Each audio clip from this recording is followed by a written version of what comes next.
Kumusta? Sa video na ito, gagabayan ka namin sa proseso ng pagsusumite ng reklamo laban sa iyong social housing landlord sa Housing Ombudsman Service at kung paano namin matutulungan na malutas ang iyong mga alalahanin. Sino kami? Sino ba kami? Ang Housing Ombudsman Service ay isang independyente at walang kinikilingan na organisasyon na nagsisiyasat ng mga reklamo tungkol sa mga social housing landlord, kabilang ang mga housing association at lokal na konseho, upang matiyak ang patas na resulta para sa mga nangungupahan tulad mo. Bakit dapat kang lumapit sa amin? Maaari mong isumite ang iyong reklamo sa Housing Ombudsman Service para sa pagsisiyasat kung natapos mo na ang two-stage complaints process ng iyong landlord at nananatiling hindi nalutas ang iyong issue. Maaari mo rin kaming kontakin kung ang iyong landlord ay hindi tumutugon sa iyong reklamo. Paano magsumite ng reklamo?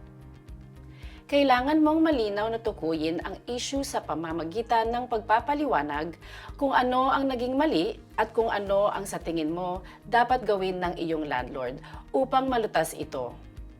Maaari lamang naming isaalang-alang ang isang reklamo para sa pagsisiyasat kapag mayroon kaming ebidensya na ang iyong landlord ay nagbigay ng panghuling tugon sa iyong reklamo.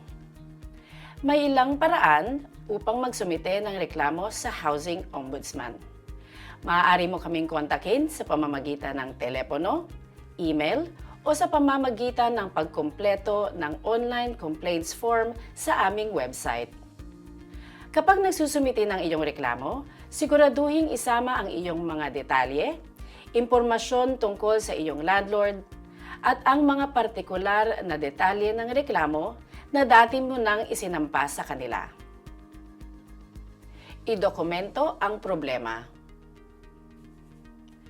Kapag nagsusumite ng ebidensya, siguraduhing itala kung kailan nagsimula ang issue at isama ang anumang mga hakbang na ginagawa mo upang malutas ito. Ang malinaw na dokumentasyon ay tumutulong sa aming team na mas maunawaan ang iyong kaso ng mas epektibo. Huwag kalimutang ibigay ang iyong impormasyon sa pakikipag-ugnayan upang makasunod kami sa iyo ng direkta. Mag-follow up kung kailangan. Kapag naisumite mo na ang iyong reklamo, makakatanggap ka ng kumpirmasyon kasama ang tinatayang oras kung kailan kami tutugon. Kung hindi ka nakatanggap ng sagot sa loob ng tinatayang oras na iyon, maaari kang mag-follow up sa amin. Salamat sa pagsasagawa ng mga hakbang na ito kasama namin.